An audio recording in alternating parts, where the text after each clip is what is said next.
Hey everyone, so in this video, we're going to talk all about warm and cool colors and how to actually apply this in your drawing. So this is one of those concepts that people usually understand kind of the general concept of warm and cool colors, but then applying it is sometimes difficult. So we have two apples here, and so this one's, almost done or more finished. This one has, a ways to go. And, in terms of drawing this, like this is a warmer pink. But let's say I wanted to add some cooler colors, like, you can look at your colors and try to look at, which are cooler and which are warmer, right? So I would probably say that of these, this is a cooler blue. So let's add this blue and we'll see if I'm right. And so oftentimes also you want to actually like use the colors to see whether they're kind of like cool colors or not. A lot of times you can kind of like look at them and tell, but it's when you actually add them to your drawing that you can kind of tell even more. So yeah, so this looks like it's much cooler, of course. So you can kind of like think of this as terms of, we're going to make this kind of like the cooler one and this the warmer one. Okay, so that one, we add some cool colors. Then if we're looking here, I would say that as far as the greens go, you have two greens here. But if you look at that, this is a cooler green and this is a warmer green. So we'll add this to our apple over here.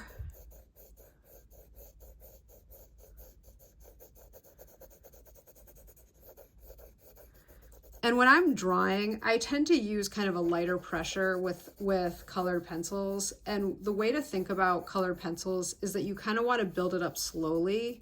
So they look the nicest when they're built up kind of slowly. And I still use the concept of direction of line. So I don't just go in all random directions. I'm trying to still build up the roundness, right? We've talked a lot about the concept of things being rounded, right? Like that we want to understand that there's something behind here. So this is super flat, this is more rounded. And so the way to do that is, again, that concept of direction of line. Okay, so we added, kind of a base of some green.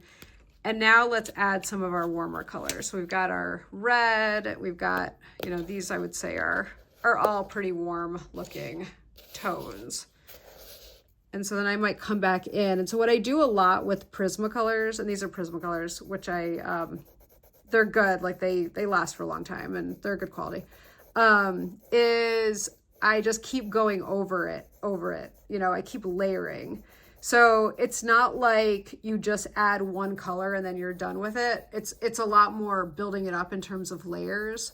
And so you're just kind of like going over it lightly. And I try not to have there be too many streaks. So the trick is, and this, requires a little bit of patience to do it this way, is to use these light layers. So, you're not pressing down super hard when you do this. Okay, so now let's add in some orange. So again, we're just kind of like gonna keep adding colors to keep this warm. We want this one to be much warmer than this one, which has the bluer tones in it. And so, yeah, of course, like because I'm using clearly warmer colors, it's going to look, but I want to also just kind of go back to this idea that even among a specific color, like blue, for example, you could have a warmer blue or a cooler blue. And it's kind of like if you've ever gotten something framed, they usually will show a lot of different whites, right? They'll show you different mattes, and the mattes, some are cool whites and some are warmer whites. And the warmer whites tend to be a little bit more beige and have kind of like yellows to them.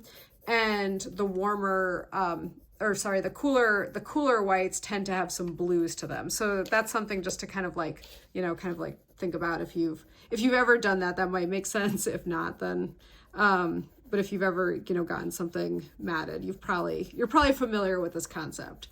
And then I always like to add in some highlights. So, we've got this white, and just adding that in will start to kind of make your drawing look a little bit more alive. So just adding that and just thinking about, I'm just doing this from my head. I'm not using a reference, which I do generally say use a reference, but just as a, a mock-up for the channel. I'm just drawing this, but I'm thinking about the light coming again from here, and the light is coming in and it's hitting this apple, up here, right? So like what I said, lots of layers, right? So we're going to go back over it. You're just going to keep going over it until it looks good. And as I'm going, I'm responding to the drawing and I'm looking at it to kind of say, I like this, looks okay right now, but it needs more. This is too unfinished. So maybe add some more stuff going on in here.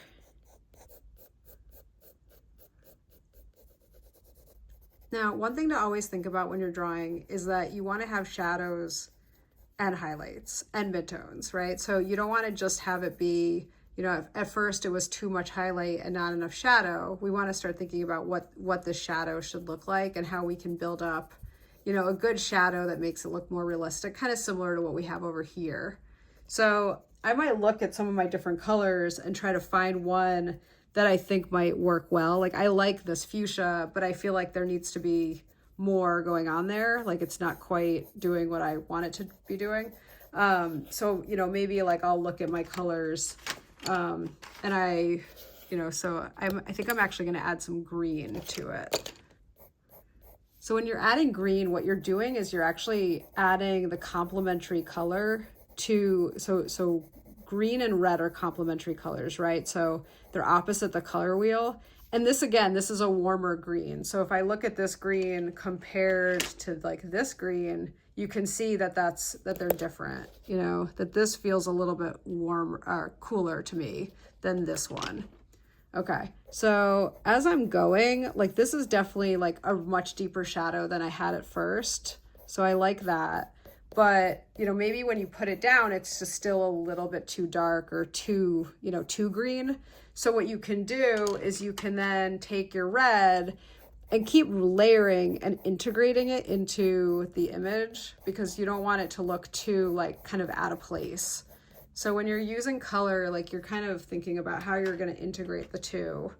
When you do layer complementary colors, one thing that can happen is it can kind of end up looking sort of like a brownish gray because they tone each other down. So if you do that, just kind of keep that in mind because sometimes it can get a little bit like muddy and a little bit ugly if you overdo it, like if you mix them too much. But if you just do a little bit, then I think it can usually work pretty well. And here's a deeper red that I'm just going to add that is a little bit deeper than the red that I was using at first.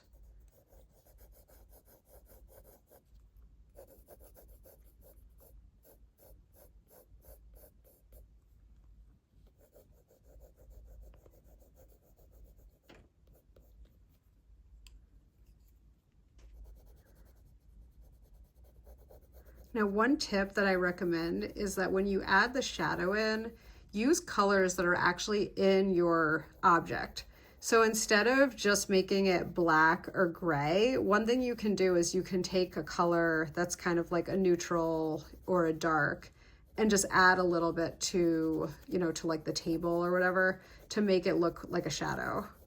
And it just grounds it a little bit more than if it's just kind of like floating in the space here. Okay, so let's add in some more oranges and yellows just to kind of, again, like make it a little bit more alive. So maybe I'll add some oranges there. And then I'm kind of coming around thinking of like this roundness of the form. So I'm going to go around it like this.